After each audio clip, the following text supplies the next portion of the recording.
Issues of the American Civil War include questions about the name of the war, the tariff, states' rights, and the nature of Abraham Lincoln's war goals. For more on naming, see Naming the American Civil War. The question of how important the tariff was in causing the war stems from the nullification crisis, which was South Carolina's attempt to nullify a tariff and lasted from 1828 to 1832. The tariff was low after 1846, and the tariff issue faded into the background by 1860 when secession began. States' rights was the justification for nullification and later secession. The most controversial right claimed by Southern states was the alleged right of Southerners to spread slavery into territories owned by the United States. As to the question of the relation of Lincoln's war goals to causes, goals evolved as the war progressed in response to political and military issues, and can't be used as a direct explanation of causes of the war. Lincoln needed to find an issue that would unite a large but divided North to save the Union, and then found that circumstances beyond his control made emancipation possible, which was in line with his personal wish that all men everywhere could be free. Economic issues. Historians generally agree that economic conflicts were not a major cause of the war. Economic historian Lee A. Craig reports, in fact, numerous studies by economic historians over the past several decades revealed that economic conflict was not an inherent condition of North-South relations during the antebellum era and did not cause the Civil War. When numerous groups tried at the last minute in 1860–61 to find a compromise to avert war, they did not turn to economic policies. Aside from the economic institution of slavery, no other economic issues brought about the Civil War. Regional economic differences. The South, Midwest, and Northeast had quite different economic structures. They traded with each other and each became more prosperous by staying in the Union, a point many businessmen made in 1860–61. However, Charles A. Beard in the 1920s made a highly influential argument to the effect that these differences caused the war. He saw the industrial Northeast forming a coalition with the agrarian Midwest against the plantation South.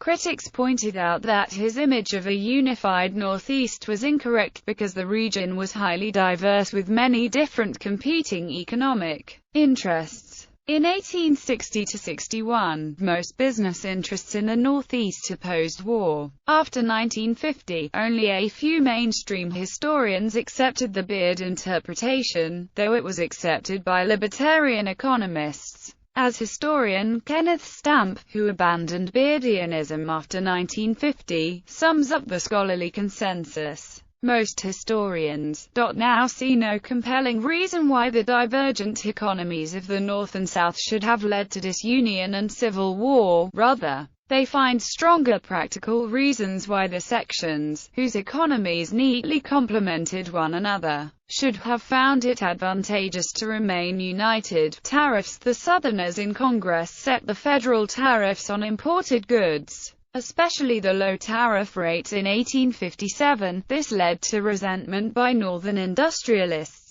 Controversy over whether slavery was at the root of the tariff issue dates back at least as far as the Lincoln-Douglas debates of 1858. During the debate at Alton, Lincoln said that slavery was the root cause of the nullification crisis over a tariff, while his challenger Stephen Douglas disagreed. John C. Calhoun, who led South Carolina's attempt to nullify a tariff, supported tariffs and internal improvements at first, but came to oppose them in the 1820s as sectional tensions between North and South grew along with the increasingly sectional nature of slavery. Calhoun was a plantation owner who helped develop the positive good theory of slavery. Also, Calhoun said that slavery was the cause of the nullification crisis. While most leaders of Southern secession in 1860 mentioned slavery as the cause, Robert Rhett was a free trade extremist who opposed the tariff. However, Rhett was also a slavery extremist who wanted the Constitution of the Confederacy to legalize the African slave trade. Republicans also saw support for a Homestead Act, a higher tariff and a transcontinental railroad as a flank attack on the slave power. There were enough Southern senators in the U.S. Senate to keep the tariff low after 1846.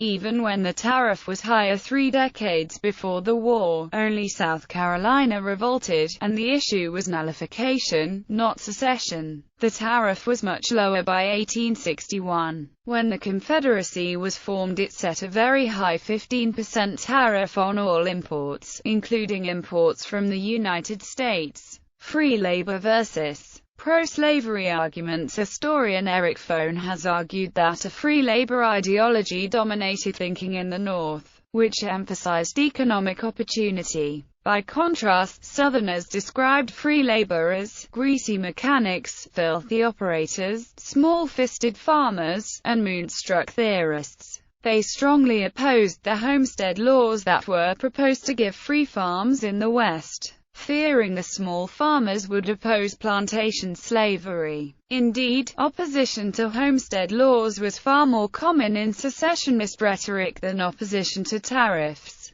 States' rights issues. Questions such as whether the Union was older than the states or the other way around fueled the debate over states' rights. Whether the federal government was supposed to have substantial powers or whether it was merely a voluntary federation of sovereign states added to the controversy. According to historian Kenneth M. Stamp, each section used states' rights arguments when convenient, and shifted positions when convenient. Stamp mentioned Confederate Vice President Alexander Stephens. A constitutional view of the late war between the states is an example of a Southern leader who said that slavery was the cornerstone of the Confederacy when the war began, and then said that the war was not about slavery but states' rights after Southern defeat. Stamp said that Stephens became one of the most ardent defenders of the lost cause. The historian William C. Davis also mentioned inconsistencies in Southern states' rights arguments. He explained the Confederate Constitution's protection of slavery at the national level as follows. To the old Union they had said that the federal power had no authority to interfere with slavery issues in a state.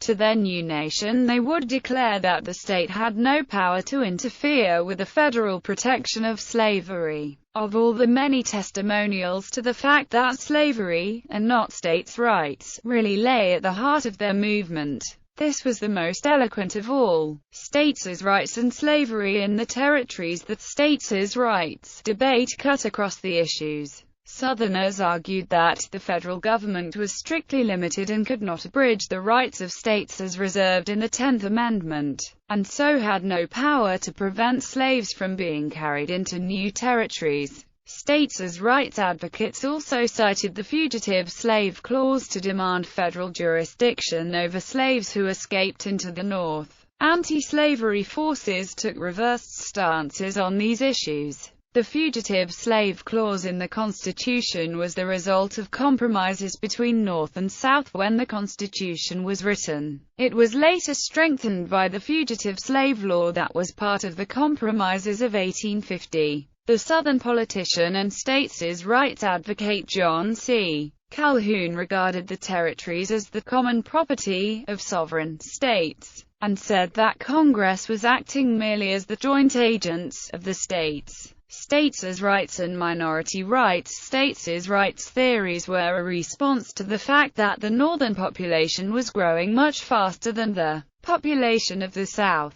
which meant that it was only a matter of time before the North controlled the federal government. Southerners were acting as a conscious minority, and hoped that a strict constructionist interpretation of the Constitution would limit federal power over the states, and that a defense of states' rights against federal encroachments or even nullification or secession would save the South. Before 1860 most presidents were either Southern or pro-South. The North's growing population would mean the election of pro-North presidents, and the addition of free soil states would end Southern parity with the North in the Senate. As the historian Alan Nevins described the Southern politician John C. Jefferson Davis stated that a disparaging discrimination, and a fight for liberty, against the tyranny of an unbridled majority, gave the Confederate States a right to secede. In 1860, Congressman Lawrence M. Keith of South Carolina said, "The anti-slavery party contend that slavery is wrong in itself, and the government is a consolidated national democracy. We of the South contend that slavery is right, and that this is a Confederate Republic of sovereign states." The South's chosen leader, Jefferson Davis, defined equality in terms of the equal rights of states, and opposed the declaration that all men are created equal. The Constitution does include states as rights elements in that each state has the same number of senators, and certain rights are reserved to the states or to the people. Southerners such as Davis interpreted these rights as a shield against a numerical majority of Northerners. Clarification of causes. When the Civil War began, neither civil rights nor voting rights for blacks were stated as goals by the North. They became important afterward during Reconstruction. At first, though there was pressure to do so, not even the abolition of slavery was stated as a goal. While controversy over the morality of slavery could be contained, it was the issue of the expansion of slavery into the territories that made the conflict irrepressible. Slavery was at the root of economic, moral and political differences that led to control issues, states' rights and secession. Slavery greatly increased the likelihood of secession, which in turn made war probable, irrespective of the North's stated war aims, which at first addressed strategic military concerns as opposed to ultimate political and constitutional ones. Hostilities began as an attempt, from the Northern perspective, to defend the nation after it was attacked at Fort Sumter. Lincoln's war goals evolved as the war progressed. Lincoln mentioned the need for national unity in his March 1861 inaugural address after 7 states had already declared their secession. At first Lincoln stressed the Union as a war goal to unite the war Democrats, border states and Republicans. In 1862 he added emancipation because it permanently removed the divisive issue of slavery that caused secession, an issue that Lincoln said was somehow the cause of the war. In his 1863 Gettysburg Address he added preserving democracy to emancipation and the Union as a war goal. Related issues. Hint in Rowan Helper's book The Impending Crisis of the South, was banned in the South and publicized by Northern Republicans. Helper, a native of North Carolina, argued in his book that slavery was bad for the economic prospects of poor white Southerners. Southern courts refused to convict the owners of illegal slave ships such as the Echo and the Wanderer, even though hundreds of kidnapped Africans could die on a single voyage. A significant number of Southern politicians attempted to legalize the African slave trade and pass laws that would require every free black in the South to choose a master or mistress. Pro-slavery literature dominated the Southern media to the extent that famous Southern writers and poets didn't emerge until after the war. Many people on both sides of the war thought that the war would be short at first. 19th-century Americans didn't believe in peacetime armies, and the process of building armies was time-consuming. War profiteers sold badly made equipment and rancid food at high prices when the war began. Confederate guerrillas or bushwhackers such as William Quantrill, Bloody Bill Anderson, the younger brothers and Jesse and Frank James killed pro-Union civilians in Missouri and Lawrence, Kansas.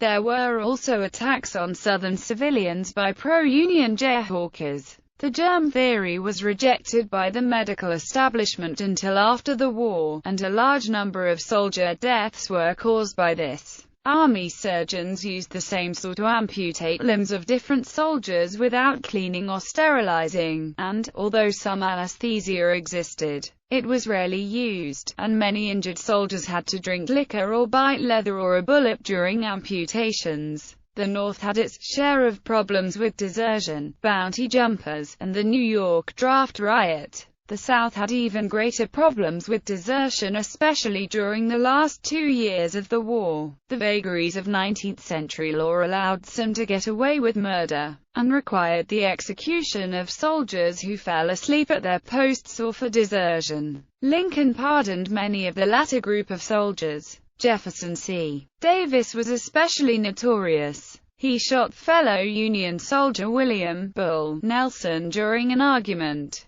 and later pulled up a bridge to keep emancipated slaves from following Sherman's army. Trapped ex-slaves were then killed by Confederate Wheeler's army, and others drowned trying to flee into Ebenezer Creek. Women who raised money for a sanitary fair needed the written permission of their husbands to send the money to Union hospitals. Any money a married woman had legally belonged to her husband. There were many flag controversies. The original Confederate flag was the Stars and Bars, which looked similar to the Union Stars and Stripes and caused confusion on battlefields. The Stars and Bars was replaced with the stainless banner, which was mostly white, and was sometimes mistaken for a white flag of surrender when the wind was down. Near the end of the war, a red vertical bar was added to the right edge of the flag to show that the South would never surrender, although this flag was quickly followed by Appomattox and Confederate defeat. The Confederacy had other flags as well, including the Bonnie Blue flag. The Confederate battle flag was originally the flag of the Army of Northern Virginia, and was square. Modern Confederate flag controversies include the Confederate battle flag design that was added to the Georgia state flag as a protest against civil rights for blacks. Decades later, Georgia flaggers claimed that the Confederate battle flag design was a symbol of Southern heritage, although others saw it as a symbol of the Klan and slavery. The flag was redesigned by Governor Barnes, and redesigned again with the Stars and Bars replacing the Confederate battle flag on the Georgia state flag. South Carolina had a Confederate battle flag next to the state capitol, which stirred controversy that local newspapers referred to as the flag flap. Mississippi residents voted to keep the controversial Confederate battle flag as part of the Mississippi state flag.